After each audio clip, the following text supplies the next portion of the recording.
Assalamualaikum warahmatullahi wabarakatuh. Salam sejahtera bagi kita semua. Semoga senantiasa kita berada dalam lindungan Allah Subhanahu wa Ta'ala.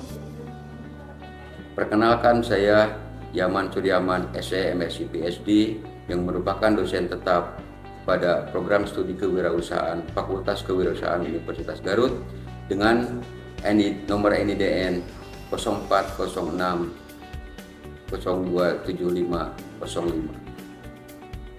Dalam rangka peningkatan kualitas pendidikan dan komitmen terhadap pengembangan pendidikan di Indonesia, izinkan saya untuk menyampaikan pernyataan diri dosen unjuk kerja di Dharma Perguruan Tinggi bidang pengajaran. Pada video ini saya akan menampilkan praktek pembelajaran pada mata kuliah Entrepreneurship atau Manajemen Risiko Kewirausahaan. Mata kuliah ini diberikan kepada mahasiswa semester 6 dengan bobot 3 SKS.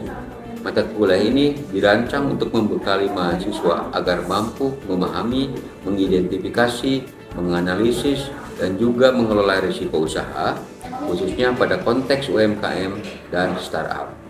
Secara umum, mata kuliah ini mengintegrasikan prinsip manajemen risiko ISO 31000 2018 dengan konteks kewirausahaan. Mahasiswa tidak hanya mempelajari teori, tetapi mereka juga dilatih menggunakan alat-alat analisis risiko melalui studi kasus, diskusi, kerja kelompok, dan proyek berbasis usaha nyata. Mata kuliah ini mendukung beberapa capaian pembelajaran lulusan. Pertama adalah mampu menunjukkan sikap bertanggung jawab dalam pekerjaan dan pengambilan keputusan usaha mandiri. Yang kedua, mahasiswa mampu menguasai konsep teoritis manajemen risiko dan kewirausahaan. Yang ketiga, mahasiswa mampu berpikir logis, kritis, sistematis, dan inovatif. Dan yang keempat adalah mahasiswa mampu menganalisis dan mengelola risiko usaha pada UMKM atau startup dengan menggunakan kerangka manajemen risiko yang relevan. Dalam RPS, capaian pembelajaran mata kuliah ini diarahkan pada 4 kemampuan utama. Yang pertama, mahasiswa mampu menjelaskan konsep dasar dan proses manajemen risiko kewirausahaan. Yang kedua, mengidentifikasi dan menganalisis risiko usaha menggunakan alat yang tepat. Yang ketiga, merancang strategi mitigasi risiko dan rencana keberlangsungan usaha. Dan yang terakhir, yang keempat adalah mahasiswa mampu mengkomunikasikan hasil analisis risiko secara tertulis maupun lisan. Pembelajaran yang akan saya tampilkan pada video ini adalah pertemuan ketiga. Topiknya adalah teknik identifikasi risiko menggunakan SWOT dan Pestle Analysis dan juga Risk Register. Topik ini sangat penting karena identifikasi risiko merupakan tahap awal dalam proses manajemen risiko. Sebelum risiko itu dianalisis atau dimitigasi, risiko yang harus dikenali terlebih dahulu secara sistematis. Pada pertemuan ini, mahasiswa diharapkan mampu mengaplikasikan teknik identifikasi risiko dan menyusun risk register berdasarkan kasus usaha sesuai RPS. Indikator keberhasilan adalah kelengkapan dan ketepatan risk register awal yang disusun oleh mahasiswa. Pendekatan pembelajaran yang saya gunakan adalah case-based learning dan student-centered learning, di mana mahasiswa tidak hanya mendengarkan penjelasan dari dosen, tetapi akan berperan secara aktif sebagai student consulting team dan membantu pelaku UMKM mengidentifikasi risiko usaha. Dalam proses pembelajaran, mahasiswa akan menggali informasi, mengelompokkan faktor internal dan eksternal menggunakan SWOT analysis dan juga Pestle analysis. Kemudian mereka akan menyusun risk register. Dengan cara ini, mahasiswa belajar bahwa manajemen risiko bukan hanya tentang menghafal konsep, tetapi tentang bagaimana mereka bisa menggunakan konsep itu untuk memahami masalah nyata. Untuk mendukung pembelajaran ini, saya menggunakan Edlink sebagai media untuk membagikan materi, lembar kerja, diskusi, asesmen formatif, dan pengumpulan tugas. Sementara itu, saya juga menggunakan Sevima digunakan untuk mendukung administrasi akademik, termasuk presensi dan informasi perkuliahan. Filosofi pembelajaran saya sangat sederhana, di mana manajemen risiko bukan tentang menghilangkan risiko, tetapi manajemen risiko adalah tentang membantu pengambilan keputusan, memahami ketidakpastian, mengenali risiko lebih awal, dan mengambil keputusan yang lebih baik. Setelah pembelajaran ini, saya akan menampilkan proses pembelajaran di kelas pada pertemuan ketiga mata kuliah Entrepreneurship ini. Terima kasih. Assalamualaikum warahmatullahi wabarakatuh. Waalaikumsalam warahmatullahi wabarakatuh. Selamat pagi. Pagi. Gimana kabar kalian hari ini? Bahagia. Luar biasa. Allahu Akbar. Nah, oke. Sekarang silakan masuk ke Sevima kalian masing-masing. Ya.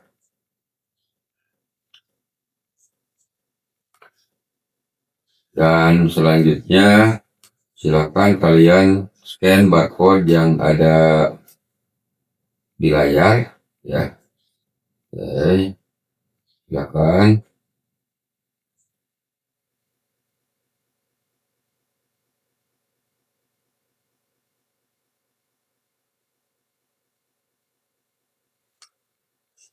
Oke, silakan scan barcode yang ada di depan.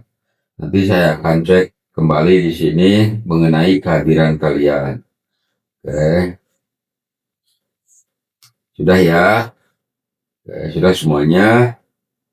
Oke, langsung kita ke materi kita hari ini ya. Oke, kita lanjutkan materi kita hari ini.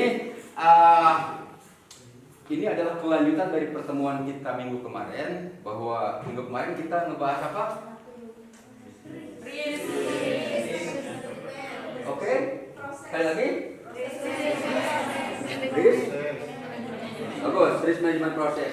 Oke, ada yang masih ingat apa itu proses manajemen risiko? Oke, ya, silakan Siva, gimana? Menurut saya proses manajemen risiko itu sebuah siklus sistematis yang dimana biasanya digunakan oleh organisasi untuk mengendalikan, mengevaluasi, mengidentifikasi suatu potensi kerugian maupun peluang, yang dimana ini tuh sangat penting dan bisa menjadi aset gitu, menjaga aset perusahaan, organisasi, dan bisa memantau kelancaran operasional serta mencapai untuk sebuah cara juga untuk mencapai kita kepada tujuan yang strategis. Oke, luar biasa ya, kamu masih paham terkait dengan definisi. Selanjutnya, ada yang masih ingat langkah-langkah dari proses manajemen risiko? Siap, oke Dita, apa coba? Untuk proses manajemen risiko itu ada 5 tahap, yaitu risk identification, risk analysis, risk evaluation, risk treatment, dan risk monitoring. Oke, luar biasa, kamu masih ingat ya. Baik, hari ini kita akan membahas tahap awal daripada proses manajemen risiko, yaitu adalah risk identification. Oke, kita akan belajar, teman-teman, kita akan belajar hari ini tentang risk identification dengan kasus nyata yang terjadi di kita. Oke, sebelumnya bahwa risk management proses itu merupakan siklus proses yang terjadi di dalam perusahaan secara berkesinambungan, dan kita menggunakan pendekatan ISO 31000 untuk menganalisis manajemen risiko ini. Oke, dan hari ini kita akan fokus di tahap pertama daripada manajemen risiko ini, yaitu risk identification. Oke, risk identification atau identifikasi risiko itu dimulai dari bagaimana kita menemukan risiko yang ada dalam perusahaan, dan juga kita apa sih sebetulnya potensi risiko yang terjadi di dalam suatu perusahaan. Oke, nah, kita akan melakukan brainstorming, kita akan diskusi, kita akan bawa kasus nyata ke dalam kelas ini, dan kita akan diskusi secara bersama-sama. Oke, nah, ini adalah salah satu UMKM binaan kita, binaan kampus ini, yaitu kafe. Oke, dia baru kita bina sekarang. Sebetulnya kafe ini sudah berjalan selama 2 tahun. Oke, dan baru kali ini di semester ini nih kita ketemu dengan ownernya dan kita bina si kafe ini. Awal mula kafe ini ramai, banyak pengunjung, dan kafe ini juga terkesan dengan vintage karakternya, dan banyak orang berdatangan tuh.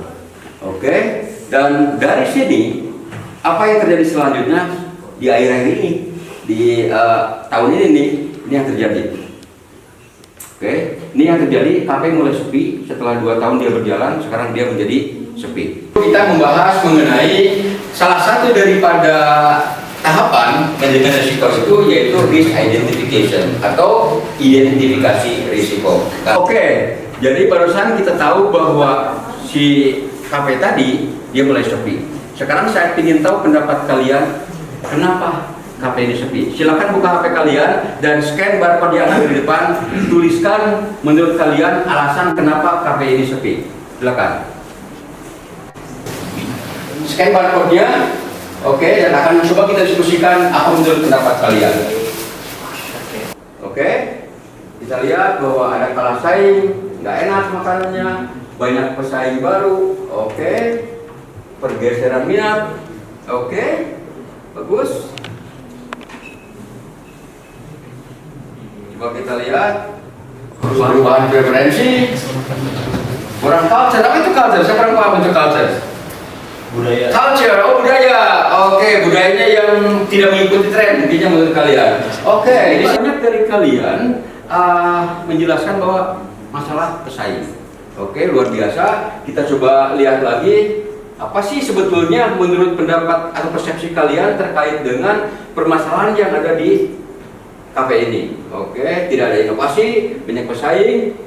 Oke, luar biasa. Jadi kita bisa melihat di sini menurut pendapat kalian. Tetapi saya akan membagikan kepada kalian terkait dengan sebetulnya hasil diskusi saya dengan pemilik dari KP ini yang sudah saya tuliskan dan saya bagikan di Adlink. Oke, untuk informasinya ada di Adlink dan kalian boleh lihat di Adlink itu sebetulnya bagaimana kronologisnya. Di sana ada case brief, oke, atau ringkasan daripada kasus ini. Silakan kalian baca dari yang tadi dan diskusikan dengan kelompok masing-masing. Oke, sekarang kalian semua ini adalah tim dari masing-masing meja ini adalah tim, yaitu student consulting team. Kalian adalah konsultan, kelompok konsultan yang akan membantu UMKM ini untuk melakukan identifikasi risiko. Menurut kalian, risiko apa saja yang dihadapi oleh UMKM ini? Risiko apa saja yang dihadapi oleh si KP ini tadi? Jadi kalian silakan, saya akan membagikan sticky note. Masing-masing orang dari kelompok ini boleh dituliskan di sini risiko apa saja yang menurut kalian yang dihadapi oleh UMKM ini. Jadi ingat bahwa kita melakukan identifikasi risiko. Kira-kira risiko apa saja? Berdasarkan dari case brief yang sudah saya bagikan tadi itu, risiko apa saja yang dia hadapi? Apakah risiko pasarkah atau risiko bahan bakukah? Sudah saya jelaskan semuanya di case brief ya. Silakan ambil pulpennya masing-masing dan setiap kelompok diskusi dan kalian tuliskan satu lembar ini satu kasus ya. Satu lembar ini satu risiko yang kalian jelaskan.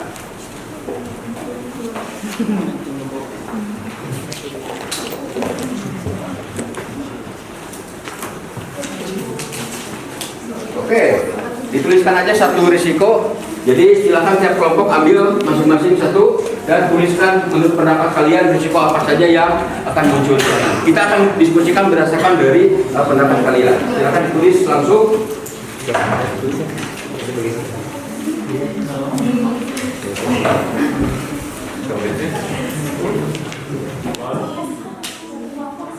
Lima ya?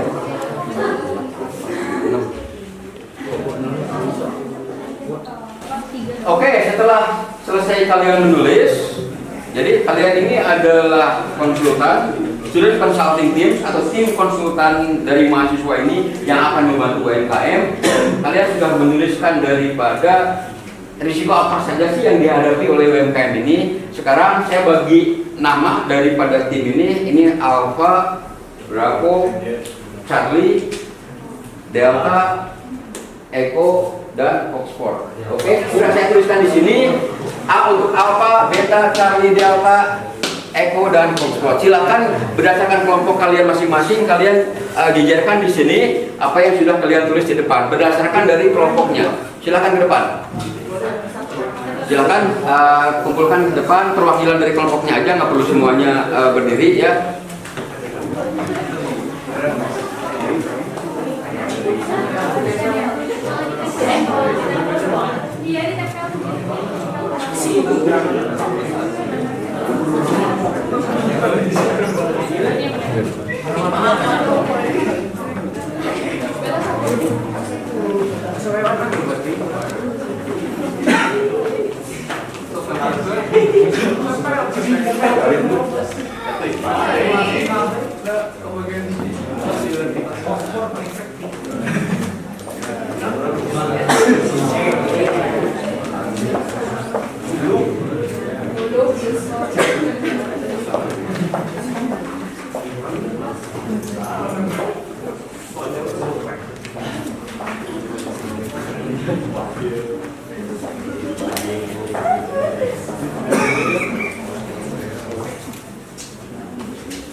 Oke, terima kasih kalian sudah menjadi bagian daripada solusi untuk permasalahan yang dihadapi oleh UMKM ini, yang mana kalian sudah mengidentifikasi risiko-risiko apa saja yang muncul di UMKM ini. Oke, saya coba kita lihat di sini bahwa ada risiko operasional yang semakin meningkat, ya, biaya misalkan, terusnya inovasi yang kurang. Di sini kalian sudah menuliskan berbagai macam risiko yang kalian identifikasi yang kemungkinan dihadapi oleh UMKM ini. Selanjutnya, oke, risiko ini masih kita belum terstruktur. Kita akan coba risiko ini kelompokkan menjadi mana yang risiko internal, mana yang risiko eksternal. Oke, pertanyaan saya, kalau kehabisan bahan baku, risiko apa itu? Biasa. Oke, bisa risiko eksternal nggak? Bisa. Misalkan suppliernya memang nggak ada bahannya. Oke, jadi itu tergantung dari nanti kita mendefinisikannya. Selanjutnya, sulit akses jalan, risiko apa? Biasa. Jadi ini akan kita kelompokkan. Coba kita lihat ke depan. Kita akan kelompokkan dari sticky note ini mana bagian internal dan mana bagian eksternal. Misalkan sulit akses jalan, ini apa dia? Eksternal. Kita kelompokkan di sini. Terus risiko biaya operasional membesar. Oke, betul, internal. Terus di sini kita ada pelanggan pindah. Eksternal. Mantap. Terus selanjutnya kurangnya inovasi. Nah, kita akan kelompokkan semuanya berdasarkan daripada kategori ini. Oke, setelah barusan kita kelompokkan, tadi kita sudah mengelompokkan, terus kita mengidentifikasi apa saja sih yang dihadapi oleh UMKM tadi. Kita akan mencoba menganalisa lebih jauh dengan satu model, satu metode, yaitu analisis SWOT. Apa itu S? Oke, apa itu W? Oke, terus apa itu O? Dan apa itu T? Luar biasa. Oke, strength dan weakness itu ada di Internal. Ada yang tahu artinya apa internal? Tidak dari dalam usaha. Oke, bisa dijelaskan Siva lebih jelas lagi apa itu strength dan weakness internal itu seperti apa? Jadi sebuah ancaman gitu yang dimana poin-poinnya itu kita bisa temukan di dalam internal perusahaan seperti ya kita kekurangan misalnya inovasi seperti itu. Oke, kalau yang dari eksternal nih, kira-kira menurut kalian peluang itu apa sih sebetulnya dari luar? Itu kan yang positif ya. Oke, apa sih peluang yang ada di luar? Pasar. Oke, betul. Oke, peluang yang ada di luar itu adalah pasar. Bahwa itu adalah peluang kita. Ancaman, kira-kira menurut kalian ancaman itu apa? Yang ada di luar? Ormas. Ya? Ormas. Regulasi. Regulasi pemerintah. Itu pemerintah apa lagi? Coba ancaman. Perubahan tren yang Perubahan tren itu dari luar. Baik, itu kita nanti akan lihat bagaimana si perusahaan ini, si UMKM ini melihat apa kekuatannya dan kelemahannya, dan juga lihat di luar terkait dengan peluang dan ancaman. Oke, selanjutnya ada pendekatan kedua, yaitu dengan tes. Apa P-nya?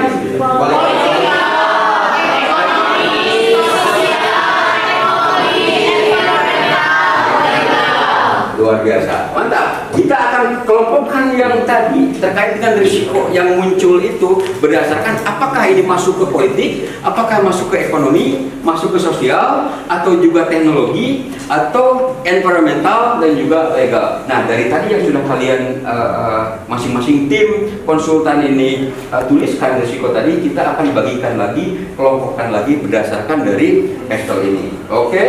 Dan contoh, nih, misalkan informasi kasus bahwa tadi dijelasin bahwa harga bahan baku naik. Itu apa? Masalahnya ekonomi. Terus kalau pelanggan tertarik ke kedai yang baru, sosial. Kenapa dikatakan sosial? Ayo, ada yang jawab nggak? Kenapa dikatakan pelanggan berpindah ke kedai baru itu sosial? Berpengaruh dengan kebiasaan dari masyarakat. Betul, itu terkait dengan budaya atau tren, itu sosial. Jadi tren yang berubah di masyarakat itu sosial. Oke, yang selanjutnya adalah Instagram tidak dikelola rutin, itu Teknologi. Oke, berarti yang namanya si UMKM tadi tidak mengupdate dari bagaimana cara dia mendelivery dari marketingnya, informasi produknya, terus bagaimana perubahan yang inovasi yang dia punya. Nah, berarti itu masalah di teknologi. Terus tadi ada yang juga akses jalan tadi ya. Akses jalan itu masuk di environmental. Artinya apa?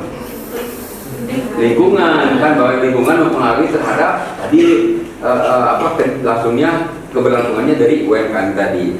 Oke, dan selanjutnya kita akan membahas bagaimana caranya supaya risiko ini tidak terlupakan.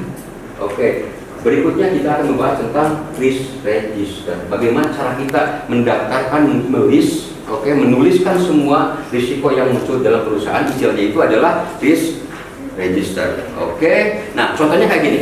Nanti kalian masing-masing kelompok ini silakan dipersiapkan alat tulisnya untuk menuliskan dari yang sudah tadi kalian buatkan risiko apa. Misalkan tadi ada bahan baku, ada akses jalan. Nah, itu sumber informasi dari mana? Dari tadi kan saya udah bagikan case brief. Berikutnya, apakah itu internal atau eksternal? Kalian masing-masing kelompok diskusikan, kalian tulis. Oke. Terus berikutnya, mengapa ini penting? Kenapa ini penting untuk kita selesaikan permasalahan ini? Oke, misalkan tadi keterlambatan bahan baku pasti mengganggu produksi. Oke, berikutnya, setelah kita hampir 2,5 jam perkuliahan ini, akhirnya kita akan ada di tahap evaluasi dari pembelajaran kita. Apa yang sudah kalian pelajari? Jadi hari ini kita belajar satu apa? Yang apa? Identifikasi risiko. Yang kedua, register. Proses. Oke. Setelah identifikasi, kita tadi ngapain? Kita mengelompokkan mana yang. Setelah mengelompokkan, kita menggunakan alat untuk mengidentifikasinya itu dengan menggunakan analisis SWOT ya, 4 tadi. Kenapa saja?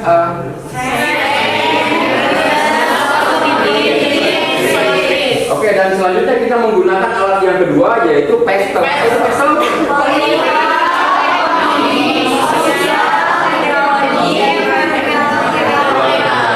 Kalian masih ingat. Dan yang terakhir tadi kita membahas bagaimana supaya itu tidak lupa. Apa yang kita lakukan? Evaluasi. Evaluasi ini baru kita lakukan. Risk register. Nah, itu. Kita diulangi lagi. Risk register. Risk register, betul. Bahwa supaya kita tidak lupa apa permasalahan yang dihadapi itu, kita melakukan risk register atau kita mencatat risiko apa saja, itu apakah internal atau eksternal, dampaknya apa terhadap perusahaan, dan juga bagaimana kita bertindak dengan risiko tadi itu akan kita bahas di pertemuan berikutnya. Oke, jadi setelah risk identification, berikutnya di minggu depan kita akan belajar bagaimana kita melakukan analisa atas risiko ini. Oke, sebelum menutup kelas ini, silakan kalian buka Edlingnya dan pilih salah satu yang menurut kalian itu adalah risiko yang paling penting dari kasus yang kita bahas hari ini. Oke, risiko apa yang paling penting? Tolong dibuka Edlingnya dan di kolom tugas kalian ketikkan maksimal 50 kata terkait dengan alasan kenapa. Jelaskan kenapa risiko itu sangat penting bagi UMKM ini.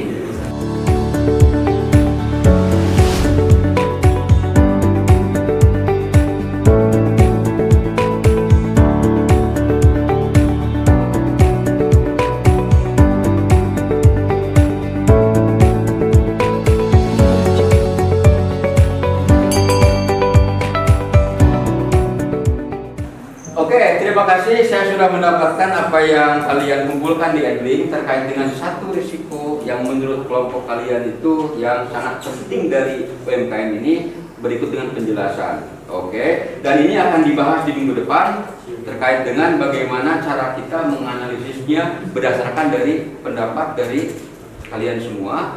Kita akan berdiskusikan bersama-sama. Sebelum kelas ini saya tutup, ada pertanyaan?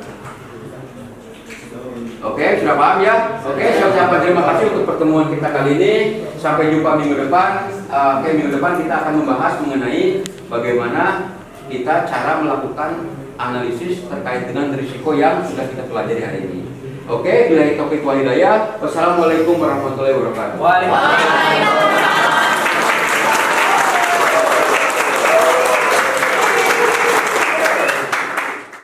Baik Bapak Ibu yang saya hormati, demikian cuplikan pembelajaran pada mata kuliah Entrepreneurial Risk atau Manajemen Risiko pada Kewirausahaan. Khususnya pertemuan ketiga ini tentang Risk Identification atau teknik identifikasi risiko. Dalam pembelajaran ini, mahasiswa membaca kasus UMKM, menemukan informasi penting, mendiskusikan potensi risiko, lalu menggunakan PESTEL, SWOT, dan juga Initial Risk Research untuk mendokumentasikan risiko secara sistematis. Tujuan pembelajaran ini adalah untuk membangun kemampuan mahasiswa untuk mengenal risiko sebelum mereka melakukan analisis dan juga mitigasi. Pada pertemuan berikutnya, mahasiswa akan melanjutkan hasil identifikasi risiko ini ke tahap analisis risiko kualitatif menggunakan probability impact matrix dan juga heat map risk, sehingga mereka dapat menentukan risiko mana yang paling penting diprioritaskan. Materi lembar kerja dan juga pengumpulan tugas saya kelola melalui Edling, sedangkan untuk administrasi akademik menggunakan Sepima. Demikian cuplikan video ini, saya ucapkan terima kasih. Billahi taufiq wal hidayah. Wassalamualaikum warahmatullahi wabarakatuh.